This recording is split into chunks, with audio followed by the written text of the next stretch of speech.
ఒక మారుమూల ప్రదేశంలోని చాలా చిన్న గ్రామం. ఆ ఊరిలో రవాణా సౌకర్యం కూడా సరిగ్గా ఉండదు. అలాంటి ఊరి ఎంట్రెన్స్ లో కొంతమంది ఊరి పెద్దలు కూర్చొని ఉన్నారు. అటువైపుగా ఒక అంబాసిడర్ కార్ వస్తుంది. ఆ కారు వైపు చూసిన ఊరిలోని జనాలు చాలా ఆశ్చర్యపోతూ మన ఊర్లోకి కార్ రావడం ఏంట్రా అని చూస్తూ ఉన్నారు. ఇంతలో కారు వారి దగ్గర ఆగి కారులో ఉన్న ఒక వ్యక్తి అడ్రస్ అడిగాడు. వారు చేయి చూపిస్తూ కాస్త లోపలికి వెళ్ళండి అని వారి వైపు కారు వైపు అండ్ ఆ కారులో ఉన్న వారి వైపు వింతగా చూస్తూ ఉన్నారు. అప్పుడు కారులో ఉన్న నీలిమ, ఎందుకు నాన్న వాళ్ళు మన వైపు అలా చూస్తున్నారు? ఈ ఊర్లో నుంచి జనాలు వెళ్ళటం తప్ప రావటం ఉండదమ్మా.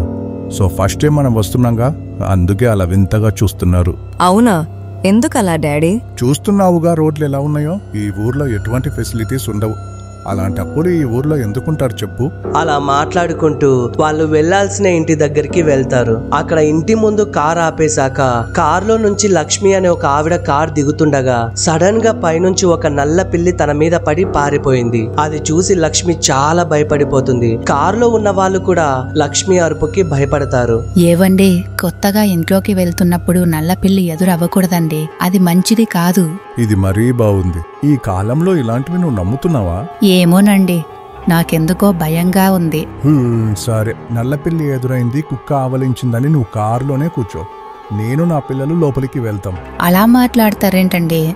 ఆగు, నేను వస్తాను.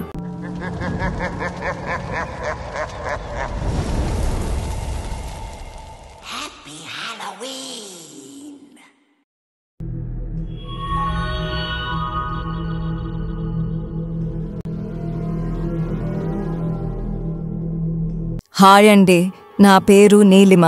అమ్మ, నాన్న, నేను, మా తమ్ముడు, ఇదే మా కుటుంబం. మా నాన్నకు ట్రాన్స్ఫర్ అవ్వడం వల్ల టౌన్లో ఉండాల్సిన మేము ఇలా విలేజ్కి వచ్చాం. లోకల్ గవర్నమెంట్ వాళ్ళు మాకు ఈ కాటేజ్ని అరేంజ్ చేశారు. చుట్టుపక్కల చాలా తక్కువ ఇల్లులు కనిపిస్తున్నాయి. ఇంటింటికి మధ్య చాలా దూరం ఉంది. అక్కడక్కడ ఒక్కొక్క ఇల్లు కనిపిస్తుంది. అందులో మనుషులు ఉన్నారో లేదో కూడా తెలియట్లేదు. అలా అనుకుంటూ వాళ్ళు లోపలికి వెళ్తున్న సమయంలో దూరంగా రోడ్డు మీద ఒక వింత ఆకారంతో నిలబడిన ఒక మనిషి కనిపించాడు. అతన్ని చూసిన నీలిమ భయంతో వాళ్ళ నాన్నని వెంటనే పిలిచి, అక్కడ నాకు ఎవరో కనిపిస్తున్నారు అని వాళ్ళ నాన్న వైపు చూస్తూ చెప్పింది. వాళ్ళ నాన్న అటువైపుగా చూస్తే అక్కడ అతనికి ఎవరూ కనిపించలేదు. ఇంతలో నీలిమ కూడా తల తిప్పి అటువైపుగా చూసింది. తనకి కూడా అక్కడ ఎవరూ కనిపించలేదు. చాలా విచిత్రంగా అనిపించింది. సరే, ఇదంతా నా భ్రమ అనుకొని వాళ్ళు లోపలికి వెళ్లిపోయారు. ఆ రోజు రాత్రి వరకు ఆ కాటేజ్ ని శుభ్రం చేసుకుని పైన ఉన్న రూమ్ లో అందరూ కలిసి పడుకున్నారు. అమ్మ, నాన్న, తమ్ముడు ముగ్గురు బాగా నిద్రపోతున్నారు. కానీ కొత్త స్థలం అవడం వల్లేమో నాకు సరిగ్గా నిద్ర రావట్లేదు. చాలా కష్టపడి అలాగే కళ్ళు మూసుకొని పడుకొని నిద్రపోతున్నాను. అర్ధరాత్రి సమయంలో నాకు ఒక భయంకరమైన కల వచ్చింది. ఆ కలలో ఏం జరుగుతుందో కూడా స్పష్టంగా తెలియట్లేదు. ఏదో ఒక నల్లటి ఆకారం నాతో మాట్లాడుతూ ఉంది. కానీ తన మాటలు మాత్రం నాకు అర్థం కావట్లేదు. ఒళ్ళంతా చెమటలు పట్టేస్తున్నట్లున్నాయి. నోట్లో నుంచి మాట కూడా రావట్లేదు. ఊపిరి కూడా ఆడట్లేదు. ఏదో ఒక బరువైన మనిషి నా ఒంటి మీద కూర్చున్నట్టు నాకు అనిపిస్తుంది. అలా చాలా సేపటి తరువాత నేను కళ్ళు తెరిస్తే కళ్ళ ముందు ఒక నల్లటి ఆకారం నా మీద కూర్చొని నా వంక చూస్తూ ఉన్నట్టు నాకు కనిపించింది. వెంటనే నేను లేచి గట్టిగా అరిచాను. మా నాన్న నిద్ర లేచే లోపు ఆ నల్లటి ఆకారం నా వంక చూస్తూ చిన్నగా కిందకి నడుచుకుంటూ వెళ్ళిపోయింది. ఆ విషయం నేను మా నాన్నకి చెప్పగానే నాన్న నిద్ర లేచి కిందకి వెళ్ళాడు. చుట్టుపక్కల చూశాడు గాని తనకి ఎవరూ కనిపించలేదు. అలాగే పూర్తిగా కిందకి వెళ్లి హాలులోకి వెళ్లి చూశాడు. కానీ అక్కడ మా నాన్న ఏదో చూసి గుండె ఆగిపోయేంతలా గట్టిగా అరిచాడు. వెంటనే మా అమ్మ, నేను, మా తమ్ముడు భయపడి కిందకి పరిగెత్తుకుంటూ మా నాన్న దగ్గరికి వచ్చాము. అక్కడ జరిగింది చూశాక మా ఊపిరి ఆగిపోయినంత పనైపోయింది. ఇంట్లో ఒక విచిత్రమైన ముగ్గు వేసి మధ్యలో ఒక నల్లటి బొమ్మ ఉంచి దాని మీద కొన్ని నిమ్మకాయలు పెట్టి కుంకుమ, పసుపుతో ఒక తెల్లటి పౌడర్ తో చాలా విచిత్రమైన పూజలు చేసినట్టు కనిపించింది. అది చూసి మా అమ్మ చాలా భయపడిపోయింది. ఇది ఖచ్చితంగా ఎవరో చేతబడి చేసినట్టు నాకు అనిపిస్తుందని చెప్పింది. అయినా అర్ధరాత్రి సమయం 2 అవుతుంది. చుట్టూ కిటికీలతో సహా అన్ని క్లోజ్ చేశాము. మరి వాళ్ళు లోపలికి ఎలా వచ్చారో మాకేం అర్థం కాలేదు. ఇంతలో మా నాన్న ఇంటి తలుపులు ఓపెన్ చేసి బయటికి వెళ్లి చూద్దామని తలుపు ఓపెన్ చేశాడు. బయట గుమ్మం దగ్గర ఒక కుందేల్ని సగం చేసి చంపేసి అలాగే ఇంటి ఇంటి ముందు కూడా ఒక కోడిని చంపేసి తలని వేరు చేసి ఉంచారు. అది చూసి మా అమ్మ భయంతో వణికిపోతుంది. చుట్టూ చూస్తే ఒక్క మనిషి కూడా కనిపించలేదు. ఇదంతా ఏంటని భయపడుతున్న మాకు ధైర్యం చెప్పి మా నాన్న ఇంటిని మొత్తం ఒక్కడే శుభ్రం చేసి బయట ఉన్న కుందేల్ని కోడిని కూడా విసిరేసి అక్కడున్న బ్లడ్ ని కూడా క్లీన్ చేశాడు. అసలు ఏం జరిగిందో తెలుసుకోకుండా భయపడటం కరెక్ట్ కాదని మా నాన్న మాకు ధైర్యం చెప్పాడు. ఏం జరిగినా మాకేం కాకుండా మమ్మల్ని చూసుకోవడానికి మా నాన్న ఉన్నాడని ధైర్యం చెప్పి మమ్మల్ని పడుకోబెట్టాడు. ఆ తర్వాత మా నాన్న మాత్రం అలానే ఆలోచిస్తూ కిటికీ వైపు చూస్తూ కూర్చున్నాడు. మరుసటి రోజు మా నాన్న ఆఫీస్ కి వెళ్లిన తరువాత అక్కడ నిన్న రాత్రి జరిగిన విషయం గురించి వాళ్ళకు చెప్పాడంట. ఆ ఊర్లో ఇలాంటివి కామన్ అని, అక్కడ ఎవరో ఒక వ్యక్తి ఎవరికి తెలియకుండా చేతబడి చేస్తుంటాడని చెప్పారంట. మరి ఇలాంటి చోట నాకెందుకు ట్రాన్స్ఫర్ చేశారని అడిగితే అది మా చేతుల్లో లేదు, పైనుంచి వచ్చిన ఆర్డర్స్, సో మీరు తప్పక ఒక 3 months వరకు ఇక్కడే ఉండాలని వాళ్ళు ఆర్డర్ చేశారంట. సో నాన్న కూడా ఇంకా చేసేదేం లేక సరే అనుకొని ఇదే ఊర్లో ఉండాలనుకున్నాడు. ఆ రోజు రాత్రి మేమందరం డైనింగ్ టేబుల్ మీద కూర్చొని అన్నం తినేసి పైకి వెళ్లి రూమ్ లో పడుకొని నిద్రపోతున్నాము. రోజులాగే ఆ రోజు కూడా అమ్మా నాన్న బాగా డీప్ స్లీప్ లో ఉన్నారు. బట్ నాకు మాత్రం సరిగ్గా నిద్ర పట్టట్లేదు. నేను ఆ చేతబడి గురించి ఆలోచిస్తూ ఉన్నాను, అసలు ఇలా ఎవరు చేయిస్తుంటారు అని. ఇంతలో నాకు హాల్లో నుంచి ఏవో సౌండ్లు వినిపించాయి. నేను వెంటనే లేచాను. మా నాన్నని నిద్ర లేపితే ఈ రోజు వర్క్ ఎక్కువగా జరిగిన కారణంగా ఫుల్ గా టైర్డ్ అయిపోయినట్టున్నాడు. నిద్ర లేగలేదు. సో నేను మాత్రమే ఒంటరిగా నడుచుకుంటూ నెమ్మదిగా మెట్లు దిగుతూ కిందకి వెళ్తున్నాను. నేను కిందకి వెళ్లి చూసేసరికి డైనింగ్ టేబుల్ మీద ఎవరో ఒక పిల్లవాడు కూర్చొని ఒక పెద్ద బోన్ని ప్లేట్ మీద గట్టిగా కొడుతూ ఉన్నాడు. నేను పూర్తిగా కిందకి వెళ్లి చూస్తే అక్కడ ఉన్నది ఎవరో కాదు, నా తమ్ముడు. తన ఫేస్ చూస్తే నాకు చాలా భయం వేసింది. తనని ఏదో ఒక దయ్యం ఆవహించిన మాదిరిగా నాకు కనిపించాడు. తన ప్రవర్తన చూస్తే నాకు చాలా భయం వేసింది. తను నెమ్మదిగా లేచి నా దగ్గరికి వస్తూ ఉన్నాడు. వెంటనే నేను పరిగెత్తుకుంటూ పైకి వెళ్లి మా నాన్నని నిద్ర లేపాను. మా నాన్న నిద్ర లేచి తమ్ముడి పరిస్థితి చూసి చాలా భయపడిపోయాడు. తర్వాత మా తమ్ముడు గట్టిగా అరుస్తూ ఏడుస్తూ మా నాన్న కాళ్ళ మీద వామిటింగ్ చేసుకొని కాళ్ళ దగ్గరే పడిపోయాడు. నేను వెంటనే అమ్మని నిద్ర లేపుదామని వెళ్తుంటే ఇవన్నీ చూస్తే మీ అమ్మ చాలా భయపడిపోతుంది.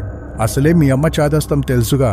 నువ్వేం మాట్లాడకుండా సైలెంట్గా ఉండు. రేపు మీ తమ్ముడిని తీసుకొని హాస్పిటల్కి వెళ్తాను.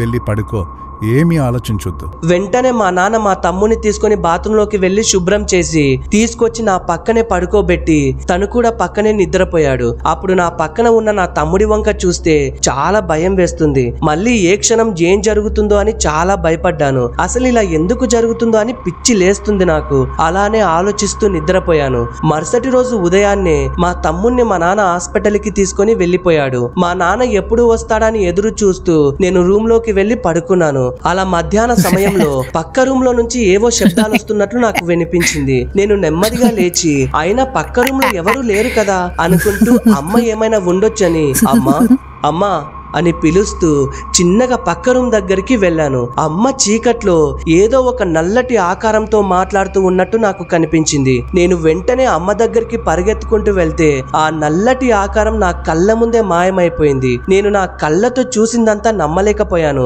అసలు ఇక్కడ ఏం జరుగుతుందమ్మని నేను అడిగితే అదంతా నీకు తెలియదు, మీ నాన్నకు ఆల్రెడీ ఫోన్ చేశాను, ఈ పాటికల్లా రావాలి, ఇంకా రాలేదేంటి అని తనలో తాను మాట్లాడుకుంటూ వెళ్లిపోయి మంచం మీద పడుకొని నిద్రపోతుంది. అసలు ఇంట్లో ఏం జరుగుతుందో నాకేం అర్థం కావట్లేదు. నేను వెంటనే డాడీకి ఫోన్ చేశాను. అప్పుడు మా నాన్న, మీ అమ్మకి మా నాన్న కనిపిస్తున్నాడంటరా, మనందరినీ చంపేసి తీసుకెళ్లిపోతానని చెప్పాడంట అని నాతో చెప్పాడు. మా నాన్న చెప్పిన మాటలన్నీ వింటుంటే నాకు చాలా భయం వేసింది. ఎందుకంటే మా అబ్బా చనిపోయి ఇప్పటికే ఒక 25 సంవత్సరాలు అవుతుందని చెప్పాడు. అలాంటప్పుడు మా అమ్మకు కనిపించడం ఏంటి అని ఆలోచిస్తూ త్వరగా రమ్మని నాన్నని అడిగితే ఆల్రెడీ దగ్గరలోనే ఉన్నామని ఫోన్ పెట్టేశాడు. నేను నెమ్మదిగా వెళ్లి అమ్మని డోర్ దగ్గర నుంచి నిలబడి పిలిచాను. కానీ అమ్మ మాత్రం పలకలేదు. నాకు భయంగా ఉందని రూమ్ లోకి వెళ్లకుండా కిందకి వచ్చి హాల్లో కూర్చున్నాను. ఎంతో సంతోషంగా ఉండే మా జీవితంలో ఇంట్లోకి వచ్చిన 2 రోజుల తర్వాత అంతా మారిపోయింది. ఏ క్షణం ఏం జరుగుతుందో అనే భయం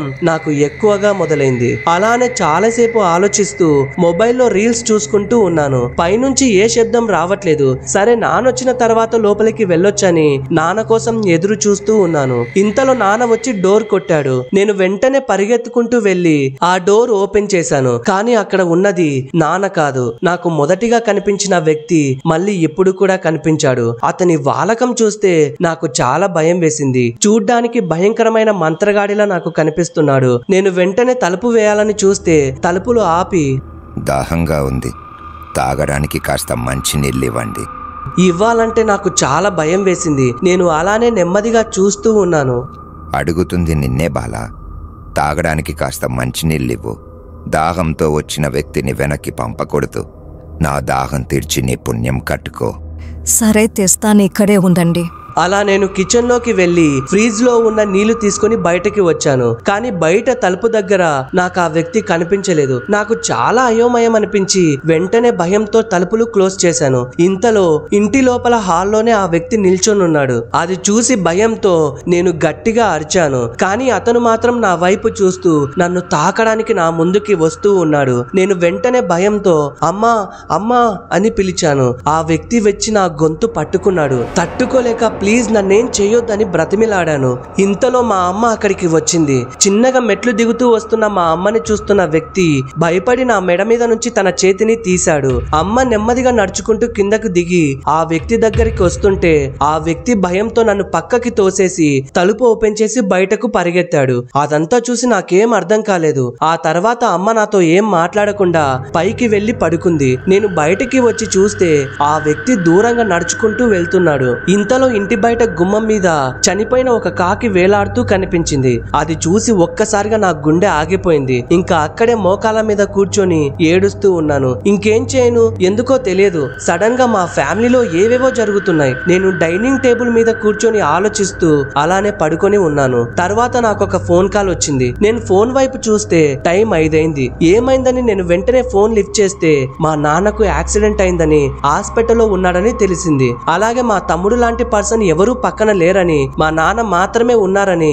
నాకు కాల్ చేసిన వ్యక్తి చెప్పాడు. సో వెళ్లి మా అమ్మకి చెప్పాను. అమ్మ మాత్రం ఏం మాట్లాడకుండా బెడ్ మీద అలానే నిద్రపోతూనే ఉంది. సరే తన ఇష్టంలే అనుకొని తనని పట్టించుకోకుండా నేను రోడ్డు మీదకు వచ్చి నిల్చున్నాను. కానీ కొంతసేపు నిల్చున్న తర్వాత ఒక్క వెహికల్ కూడా నాకు కనిపించట్లేదు. ఇంకా చేసేదేం లేక నేను పరిగెత్తుకుంటూ వెళ్తున్నాను. ఊరి సెంటర్ లో ఊరి పెద్దలు కూడా నా వైపు చూశారు. ఏమైందమ్మా అని అడిగితే ఇలా మా నాన్నకు యాక్సిడెంట్ అయిందంట అని చెప్పాను. ఈ ఊర్లో ఉన్నంత వరకు ఇలానే జరుగుతుందమ్మా అని వాళ్ళు చెప్పారు. అదేం పట్టించుకోకుండా అక్కడే సెంటర్ లో ఉన్న ఒక స్కూటీ కనిపించింది. ఆ ఊర్లో ఉన్న చాలా మంది పెద్ద మనుషుల్లో ఈ స్కూటీ ఒకరిది. ఆ స్కూటీ ఇప్పుడు నాకు చాలా అవసరమని చాలాసేపు బ్రతిమిలాడాను. మా నాన్నని నేను అర్జెంటుగా చూడాలని చాలాసేపు చెప్పాను. ఆ తర్వాత ఆ పెద్ద ఆయన నన్ను తన స్కూటీ మీద కూర్చోబెట్టుకొని మా నాన్న ఉన్న హాస్పిటల్ కి తీసుకెళ్లిపోయాడు. అలా చాలా ఫాస్ట్ గా వీలైనంత త్వరగా మేము హాస్పిటల్ కి వచ్చేసాము. నేను ఇక్కడే హాస్పిటల్ బయట ఉంటానమ్మా, నువ్వు లోపలికి వెళ్ళు అని నన్ను లోపలికి పంపించాడు. నేను మా నాన్న దగ్గరికి వెళ్ళాను. మా నాన్న పడుకొని నిద్రపోతూ ఉన్నాడు. వెంటనే మా నాన్న నన్ను చూసి నిద్ర లేచాడు. తర్వాత ఏమైందని నేను మా నాన్నని అడిగితే, ఏమైంది డాడీ? ఇంకో 10 నిమిషాల్లో ఇంటికి వచ్చేస్తానని చెప్పావు. తర్వాత ఏమైంది? అసలు కార్ ఎక్కడా? తమ్ముడెక్కడా? మీ తమ్ముడి వల్లే ఈ యాక్సిడెంట్ అయిందమ్మా. వాడు నన్ను దారిలో చంపబోయాడు. వాడిని బ్యాక్ సీట్లో పడుకోమని చెప్పి నేను ఇంటికి డ్రైవ్ చేస్తున్నాను. కొద్దిసేపటి తర్వాత నేను వెనక్కి తిరిగి చూస్తే వాడు ప్రశాంతంగానే నిద్రపోతున్నాడు. ఇంకాసేపట్లో ఇంటికి వచ్చేస్తామనుకున్నప్పుడు నా వెనుక నుంచి నా మెడని గట్టిగా పట్టుకున్నాడు. ఊపిరాడలేదు. నన్ను చంపబోయాడు.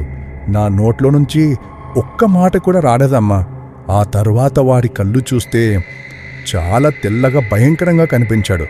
చాలా భయం వేసింది. అప్పుడే అర్థమైంది వాడికేదో దయ్యం పట్టింది. ఇక చేసేదేం లేక 2 చేతులు వదిలేసి నేను అలాగే కళ్ళు తిరిగి పడిపోయాను. ఆ తర్వాత చూస్తే కారు వెళ్ళి ఎదురుగా వస్తున్న ఇంకో కారుకి తగిలింది. సమయానికి అవతల వాళ్ళకైతే ఏం కాలేదంట. ఏం జరుగుతుంది డాడీ? అసలు వాడికి దయ్యం పట్టడమేంటి? అసలు మనకే ఏమైంది డాడీ? ఎలా ఉండేవాళ్ళం? ఇవన్నీ ఆలోచిస్తుంటే నాకు చాలా మెంటల్ ఎక్కుతుంది. ఇంతలో బయట ఉన్న ఊరి పెద్దాయనకి ఫోన్ వస్తే తను ఫోన్ మాట్లాడేసి పరిగెత్తుకుంటూ మా దగ్గరికి వచ్చాడు. ఊర్లో ఎవరో ఒక అబ్బాయి విచిత్రంగా ప్రవర్తిస్తున్నాడంట. అతన్ని ఏదో దయ్యం పూనినట్టు కనిపిస్తున్నాడంట. ఒకసారి మీ తమ్ముడు అయిండొచ్చేమో, మనం త్వరగా వెళ్దాం పదండి అని చెప్పాడు. వెంటనే అక్కడ నుంచి ఆ ఊరి పెద్దాయన నేను ఇద్దరం స్కూటీ మీద మళ్ళీ రివర్స్ లో వచ్చేసాము. ఆ ఊర్లో ఉన్న వాళ్ళందరూ ఆ పిల్లవాడు మీ ఇంటి సైడ్ వెళ్ళాడని అటువైపు చూపించారు. కానీ అటువైపుగా ఎవరు రామని నాతో అన్నారు. నేను ఒంటరిగా పరిగెత్తుకుంటూ మా ఇంటి వైపు వెళ్ళాను. మా ఇంటి దగ్గరికి పరిగెత్తుకుంటూ తమ్ముడు తమ్ముడు అని అరుస్తూ వెళ్ళాను. ఇంటి ముందర నాకు ఇందాక కనిపించిన మాంత్రికుడు మళ్ళీ కూర్చొని కళ్ళు మూసుకొని ఉండడం కనిపించాడు. ఇతని వల్లే ఇదంతా జరుగుతుందని చాలా కోపం వచ్చింది. వెంటనే ఆ కోపంతో పక్కనే ఉన్న రాళ్లతో అతని మీద విసిరేశాను. అతను అక్కడి నుంచి నవ్వుతూ వెళ్ళిపోతూ ముందు మీ తమ్ముడిని కాపాడుకో అనుకుంటూ వెళ్ళిపోతున్నాడు. నేను వెంటనే మా ఇంటి తలుపులు ఓపెన్ చేసి లోపలికి వెళ్లి చూస్తే మా అమ్మ తన చేతిలో ఉన్న కత్తితో నా తమ్ముడి గొంతు కోయడానికి ప్రయత్నిస్తూ ఉంది. నేను వెంటనే మా అమ్మని దూరంగా తోసేసి నా తమ్ముడిని తీసుకున్నాను. అప్పుడు మా అమ్మ గట్టిగా అరుస్తూ నన్ను చంపడానికి నా మీదకి వచ్చింది. ఎలాగోలా మా అమ్మని దూరంగా తోసేసి నా తమ్ముడిని తీసుకొని బయటికి రావాలని ప్రయత్నించాను. కానీ నా తమ్ముడు నా గొంతు పట్టుకొని నన్ను చంపాలని ప్రయత్నించాడు. తనని వదిలించుకోవడానికి ఎంత ప్రయత్నించినా తను మాత్రం నన్ను వదలట్లేదు. అలాగే ఇంట్లో నుంచి నేను బయటకి వచ్చేసాను. చాలా గట్టిగా అరుస్తూ ఉన్నాను. ఇంతలో అక్కడి నుంచి నవ్వుతూ వెళ్లిపోతున్న మాంత్రికుడు పరిగెత్తుకుంటూ వచ్చి తన సంచిలో ఉన్న బూడిదని బయటకు తీసి ఓం నమ శివాయ అంటూ నా తమ్ముడి మీద చల్లాడు. నా తమ్ముడు వెంటనే కింద పడిపోయి గిలగిల కొట్టుకుంటూ ఉన్నాడు. అయినా పట్టించుకోకుండా ఓం నమ శివాయ అని మళ్ళీ మళ్ళీ ఆ పౌడర్ చల్లుతూ ఉన్నాడు. ఆ తర్వాత నా తమ్ముడు స్పృహ కోల్పోయాడు. ఇంకా మీ తమ్ముడు నిన్నేం చేయలేడు. వారి ఒంట్లో ఉన్న శక్తి వెళ్ళిపోయింది. ఎవరు మీరు? నువ్వనుకునే చెడ్డవాడినైతే కాదమ్మా. మా అమ్మ చాలా భయంకరంగా మారిపోయింది. తనని ఇంట్లోనే ఉంచేసి ఇంటి తలుపులు క్లోజ్ చేశాం. ఏ శక్తులు ఆ ఇంట్లో నుంచి బయటికి రాకుండా ఇంటి చుట్టూ ఆ మాంత్రికుడు విభూది చల్లాడు. అందువల్ల బయటికి రాలేకపోతుంది. ఇంట్లో ఉన్న మా అమ్మ గట్టిగా అరుస్తూ తలుపు తెరవమని పిలుస్తూ ఉంది. ఇప్పుడేం చేయాలి? ఈ కష్టాల నుంచి ఎలా గట్టెక్కాలి? దానికంటే ముందు నీకొక నిజం తెలియాలి. నువ్వు హాస్పిటల్కి వెళ్ళి చూసింది మీ నాన్నని కాదు, మీ నాన్న రూపంలో ఉన్న మీ నాన్న వాళ్ళ నాన్న, అంటే మీ అబ్బా. మీ నాన్న యాక్సిడెంట్ అయిన వెంటనే చనిపోయాడు. చనిపోయింది యాక్సిడెంట్ వల్ల కాదు, చంపింది కూడా మీ తమ్ముడు అస్సలు కాదు. కేవలం మీ తమ్ముడు గొంతు మాత్రమే పట్టుకున్నాడు. తర్వాత యాక్సిడెంట్ అయి కొన ఊపిరిలో ఉన్నప్పుడే నీకు ఫోన్ వచ్చింది. ఆ ఫోన్ చేసిన వ్యక్తి అంబులెన్స్లో మీ నాన్నని ఎక్కించి పంపించాడు. అంబులెన్స్లో వెళ్తున్నంతసేపు మీ నాన్న కొన ఊపిరితోనే ఉన్నాడు. అప్పుడు తను బ్రతకకూడదని ఏదైతే ఒక నల్లటి ఆకారం నీ మీద కూర్చొని నీ ఊపిరాడకుండా చేసిందో, ఆ నల్లటి ఆకారమే మీ నాన్న శరీరం మీద కూర్చొని గొంతు పట్టుకొని ఊపిరాడకుండా చేసి మీ నాన్నకు నరకం చూపించి చంపింది. ఆ ఆకారం ఎవరితో కాదు, మీ నాన్న వాళ్ళ నాన్నది. ఆ వ్యక్తి అలా ఎన్ని చెప్పినా నేను అసలు నమ్మలేదు. తను అబద్ధం చెప్తున్నాడని అతని మీద అరిచేశాను. అసలు మా నాన్న చనిపోవడం ఏంటి, దానికి కారణం మా తాతయ్య అవ్వడం ఏంటి, ఇదంతా నమ్మేలా ఉందా? అందుకే అతని మీద అరిచేసి వెళ్ళిపోమన్నాను. తను కూడా కాలమే నీకు అన్ని తెలిసేలా చేస్తుంది అని చెప్పి వెళ్ళిపోయాడు. ఇంట్లో నుంచి మా అమ్మ తలుపులు కొడుతున్న శబ్దం రావట్లేదు. బహుశా పడుకొని ఉందేమో. ఆ తర్వాత నేను కూడా కొద్దిసేపటి తర్వాత మా నాన్నను చూడాలనిపించి నా పక్కన పడుకొని ఉన్న నా తమ్ముడిని నిద్రలేపి మేమిద్దరం మా నాన్న హాస్పిటల్ కి నడుచుకుంటూ వెళ్తున్నాము. అలా కొంత దూరం వెళ్ళాక మా కొంచెం దూరంలో నుంచి అంబులెన్స్ వస్తూ ఉంది. అంబులెన్స్ మా ఇంటి వైపుకే వస్తుంది. అది చూసి నాకు చాలా భయం వేసింది. అది మా నాన్న మాత్రం ఎట్టి పరిస్థితుల్లో అవ్వకూడదని అనుకున్నాను. కానీ అంబులెన్స్ వెళ్లి మా ఇంటి ముందు నిల్చుంది. తర్వాత అంబులెన్స్ నుంచి మా నాన్న డెడ్ బాడీని బయటికి తీశారు. అది చూశాక అక్కడే కుప్ప కూలిపోయాను. ఆ రోజు నేను ఎంత ఏడ్చానంటే అది మాటల్లో చెప్పలేను. ఇప్పుడు నేనేం చేయాలి? మా అమ్మకి దయ్యం పట్టి తను లోపల ఉంది. మేమేమో దిక్కులేని వాళ్ళలాగా రోడ్డు మీద కూర్చున్నాము. అలా ఆలోచిస్తూ నాన్న కాళ్ళ దగ్గర కూర్చొని ఏడుస్తూ ఉండిపోయాను. అలా మిడ్ నైట్ టైంలో నేను నాన్న కాళ్ళ మీద తల వాల్చి నిద్రపోతున్నాను. ఇంతలో అక్క అక్క అని నా తమ్ముడు పిలిచినట్టు శబ్దం వచ్చింది. నేను కళ్ళు తెరిచి చూస్తే మా అమ్మ నా కళ్ళ ముందు నా తమ్ముడి కాళ్ళు పట్టుకొని లోపలికి తీసుకెళ్లిపోతూ ఉంది. అది చూసి చాలా భయపడ్డాను నేను. మా అమ్మ ముఖం చూస్తే తను పూర్తిగా దయ్యం మాదిరిగా మారిపోయి ఉంది. వెంటనే నేను గట్టిగా అరుస్తూ నీ కొడుకును నువ్వే చంప చంపాలని చూస్తున్నావా అని మా అమ్మని బయటకు తోసేశాను. నేను తమ్ముడు లోపలికి వెళ్లిపోయి తలుపు వేసుకున్నాము. నా తమ్ముడు భయంతో ఏడుస్తూ ఉన్నాడు. అసలు అమ్మకి ఏం జరిగిందక్క అని భయపడిపోతూ ఉన్నాడు. నాకు కూడా ఏం చేయాలో అర్థం కాక ఏడుస్తూ ఉండిపోయాను. ఆ మాంత్రికుడు చెప్పింది నిజమే, నేనే అనవసరంగా తిట్టి పంపించేశాను. అలా అక్కడే కూర్చొని చాలాసేపు బాధపడుతూ ఉండిపోయాను. బయట నుంచి మా అమ్మ తలుపులు తెరవండి అని గట్టిగా అరుస్తూ కొడుతూ ఉంది. నువ్వు మా అమ్మవి కాదు అని నేను గట్టిగా అరుస్తూ అక్కడి నుంచి వెళ్లిపోమ్మని నేను నా తమ్ముడు పైకి వెళ్లిపోయాము. చాలా సేపటి తర్వాత నేను పైనుంచి కిందకి చూస్తే మా అమ్మ మా నాన్నను పెద్ద రాయి తీసుకొని తల మీద కొడుతూ ఉంది. చాలా భయపడిపోయాను. వెంటనే నేను కిందకి పరిగెత్తుకుంటూ వచ్చి ఇంటి తలుపులు ఓపెన్ చేసి బయటకు వెళ్లి మా అమ్మని దూరంగా తోసి మా అమ్మని చాలా సేపు కొట్టాను. మా అమ్మని కొడుతున్నంత సేపు నాకు ప్రాణం పోతున్నట్టు అనిపించింది. కానీ అక్కడ ఉన్నది మా అమ్మ మాత్రమే కాదు, ఇంకా మమ్మల్ని కాపాడుకోవటానికి నాకు ఇంతకు మించి వేరే దారి కూడా కనిపించలేదు. అలా కొడుతూ ఉంటే మా తమ్ముడు దూరంగా నిల్చొని ఏడుస్తున్నాడు. ఇంతలో ఆ మాంత్రికుడు నా దగ్గరికి వచ్చి నా చేయి పట్టుకున్నాడు. మా అమ్మ ఏమో కళ్ళు తిరిగి పడిపోయింది. తన తల నిండా రక్తం కారుతూ ఉంది. ఆ మాంత్రికుడు, మీ అమ్మని చంపితే మీ ప్రాబ్లం కి పరిష్కారం ఇది అవ్వదు, ముళ్ళుని ముళ్ళుతోనే తీయాలి. నేను చెప్పేది పూర్తిగా జాగ్రత్తగా విను, ఆ తర్వాత దీనికి పరిష్కారం ఏంటో నీకే అర్థమవుతుంది అని నాకు చెప్పాడు. మా నాన్న డెడ్ బాడీని మా అమ్మని లోపలికి తీసుకుని వచ్చి తలుపేసి నేను మా తమ్ముడు మాంత్రికుడు కూర్చొని ఉన్నాం. చేతబడి అనేది ఒక రహస్యమైన తాంత్రిక ప్రక్రియ. ఇది సాధారణంగా శత్రువులపై ప్రతీకారం తీర్చుకోవడానికి, సంపద పెంచుకోవడానికి లేదా వ్యక్తులను వశం చేసుకోవడానికి ఉపయోగిస్తారు. ఈ ప్రక్రియ చాలా ప్రమాదకరమైనది, ఎందుకంటే ఇది దయ్యాల సహాయంతో జరుగుతుంది. చేతబడి ఇది 3 రకాలుగా ఉంటుందమ్మా. మొదటిది సంపద మరియు శక్తి కోసం చేతబడి. ఇది ధనం సంపాదించడానికి లేదా రాజకీయ సామాజిక శక్తిని పొందడానికి ఉపయోగిస్తారు, కానీ ఇది మీ మీద ఉపయోగించలేదు. రెండవది అంటే మీ మీద ప్రయోగించింది శత్రునాశన చేతబడి. ఇది ఎవరినైనా బాధించడానికి, చంపడానికి లేదా పిచ్చివారను చేయడానికి ఉపయోగిస్తారు. ఉదాహరణకి నరబలి తంత్రం, మూత్రిక తంత్రం, పాము చేతబడి. మీ నాన్న చావుతో నరబలి తంత్రం జరిగిపోయింది. చేతబడి చేసే మాంత్రికులు సాధారణంగా అమావాస్య రాత్రి, పౌర్ణమి రాత్రి లేదా శని అమావాస్య రోజులను ఎంచుకుంటారు. ఆ అమావాస్య రోజుల అర్ధరాత్రి 12 గంటల సమయంలో మీ మీద చేతబడి జరిగింది. చేతబడి చేయడానికి ఉపయోగించే స్థలాలు శ్మశానం, అర్ధచంద్రకారపు చెరువు దగ్గర లేదా పాత అబంధిత భవనం వద్ద ఈ చేతబడులు చేస్తారు. కానీ మీ మీద ఉపయోగించిన చేతబడి శ్మశానంలో చేయబడింది. మీ అమ్మగారి పోగులు, మీ నాన్న బట్టలు, మీ తమ్ముడి కాలి మట్టి, చివరిగా నీ చేతి వేలి గోర్లు, ఈ 4ను ఉపయోగించుకొని మీ మీద చేతబడి చేయడం జరిగింది. నీ మీద చేతబడి జరిగిన రోజు నుంచి ఇంట్లో రాత్రివేళ అరుపులు వినిపించాయి. మీకు తెలియకుండానే మీ శరీరం మీద గాయాలు ఏర్పడుతున్నాయి. ఇంట్లో ఎవరొకరు ప్రతి క్షణం పిచ్చివాలుగా ప్రవర్తిస్తున్నారు. ఇంట్లో చుట్టూ వింత వస్తువులు కనిపిస్తున్నాయి. చాలా పగతో చేసిన చేతబడి ఇది. శ్మశానంలో తాంత్రిక పూజలు చేసి మీ తాతను వశం చేసుకున్నారు. మీ నాన్న చావుతో మీ తాత శక్తి ఇంకా ఎక్కువగా పెరిగింది. పాపం తనకి తెలీదు. తనని వశం చేసుకోవడం వల్ల తనకు తెలియకుండానే తన కన్న కొడుకుని చంపుకున్నాడు. తరువాత మీ కుటుంబంలోని వారు ఒక్కొక్కరిగా చావక తప్పదు.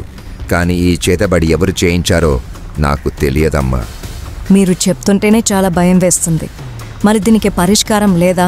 మీ నాన్నని కాపాడలేను, కానీ కనీసం మీ తమ్ముడిని, మీ అమ్మ ప్రాణాన్ని మాత్రం కాపాడగలను.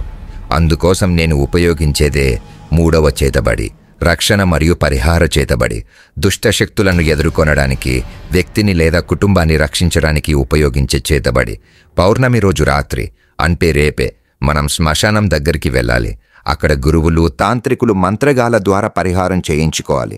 శని, కాళికాదేవి, భద్రకాళి వంటి దేవతల పూజలు చేయాలి. చేతబడి ప్రభావం నుండి తప్పించుకోవాలంటే నిత్యం పూజలు, రక్షణ మంత్రాలు మరియు ధార్మిక కర్మలు చేయాలి. రాహు, కేతు పూజలు చేయాలి, ఎందుకంటే మన మీద ప్రయోగించిన చేతబడి మంత్రాల ప్రభావాన్ని తగ్గిస్తాయి. హనుమాన్ చాలీసా నిత్యం పఠించాలి.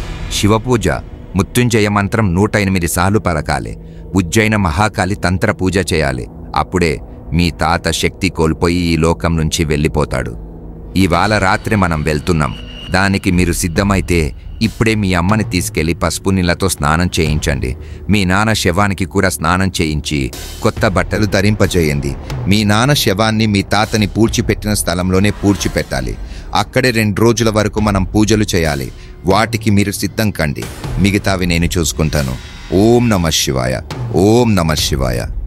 అలా అనుకుంటూ అక్కడి నుంచి అతను బయటికి వెళ్ళిపోయాడు. తను చెప్పిన మాటలన్నీ విన్నాక నాకు చాలా భయం వేసింది. మా మీద ఇంత పగతో ఎవరు ఉన్నారో నాకు తెలియదు, కానీ ముందుగా నేను నా కుటుంబాన్ని కాపాడుకోవాలి. అందుకోసము నేను ఎంత దూరమైనా వెళ్తాను. ఆ రోజు రాత్రి మేము శ్మశానానికి వెళ్లే ముందు మా అమ్మ ఒంట్లోకి దయ్యం వచ్చి మమ్మల్ని చాలా ఇబ్బంది పెట్టింది. కానీ ఎలాగోలా ఆ మాంత్రికుడు చెప్పిన మంత్రాలు జపించి మా అమ్మకి పసుపు నీళ్లతో స్నానం చేయించాను. ఆ తర్వాత మా అమ్మ ఒంట్లో ఉన్న దయ్యం విడిచిపెట్టింది. వెంటనే మా నాన్నకి కూడా స్నానం చేయించి కొత్త బట్టలు వేసి మా నాన్నని మా కారులో ఎక్కించుకొని నేను, అమ్మ, తమ్ముడు శ్మశానానికి వెళ్లిపోయాం. అక్కడ ఎంతో మంది పూజార్లు, మాంత్రికులు, తాంత్రికులు మా తాత సమాధి దగ్గర పూజలు చేస్తూ ఉన్నారు. మా తాత పక్కనే గుంత తవ్వి మా నాన్నని అక్కడే పూడ్చి పెట్టాలని చుట్టూ పసుపు కుంకుమ పోసి కోడిని బలి తీసి వాటి రక్తాన్ని శ్మశానం చుట్టూ పోసి ఆ రోజంతా పూజలు మొదలు పెట్టారు. అలాగే మా నాన్న రక్తాన్ని కొంచెం కొంచెంగా మంత్రాలు చదువుతూ ఆ నిప్పుల గుండంలో పోస్తున్నారు. అలా వాళ్ళు మాతో కొన్ని మంత్రాలు చెప్తూ పఠించమన్నారు. వాళ్ళు చెప్పినట్టుగానే నేను, అమ్మ, నా తమ్ముడు పఠిస్తూనే ఉన్నాము. ఆ రోజు రాత్రి మా నాన్న శవాన్ని అక్కడే పాతిపెట్టి ఉదయాన్నే ఇంటికి వచ్చేసాం. ఇలా ప్రతిరోజు రాత్రి 3 వారాల వరకు ఆ శ్మశానంలో పూజలు చేయాలని చెప్పారు. వారు చెప్పినట్టుగానే ఆ 3 వారాల వరకు ఆ సమాధిలో పూజలు చేశాం. 3 వారాల తరువాత అంతా నార్మల్ అయిపోయింది. ఆ తరువాత ఆ పూజారి ఆ ఇంట్లో మీరు ఉండడానికి క్షేమం కాదమ్మా, వేరే చోటుకి వెళ్ళండి అని మాకు చెప్పారు. ఇంతలో ఆ శివుడి దయ వల్ల 3 వారాలుగా పఠించిన హనుమాన్ చాలీసా వల్ల మేము చేసిన పూజల వల్ల మా నాన్న ఉద్యోగం నాకొచ్చింది. కానీ ఈసారి మాత్రం మేము ముందుగా ఉన్న మా పాత ఊర్లోకే ట్రాన్స్ఫర్ అయింది. మాకు చాలా సంతోషం అనిపించింది. వెంటనే మేము మా పాత ఊరికి షిఫ్ట్ అయిపోయాము. కానీ ఒక్క విషయం, మా మీద ఇంతలా పగ పెంచుకుంది ఎవరో తెలీదు, కానీ తెలిస్తే మాత్రం మేం పడిన నరక యాతనకి అనా పైసా వడ్డీ చెల్లించాల్సిందే. కష్టం అంటే ఏంటో తెలియకుండా చూసుకున్న మా నాన్న ఇప్పుడు మమ్మల్ని ఒంటరిగా వదిలేసి వెళ్ళిపోయాడు. కానీ నాన్న, నువ్విచ్చిన ధైర్యంతోనే ఎంత కష్టం వచ్చినా ఎదుర్కొనే శక్తితో ముందుకు వెళ్తూనే ఉంటాము. మా వెనుక ఎల్లప్పుడూ నువ్వు ఉంటావన్న నమ్మకం నాకుంది. ఇంకా నీ కూతురు నీలిమ అంటే ఏంటో చూపిస్తా.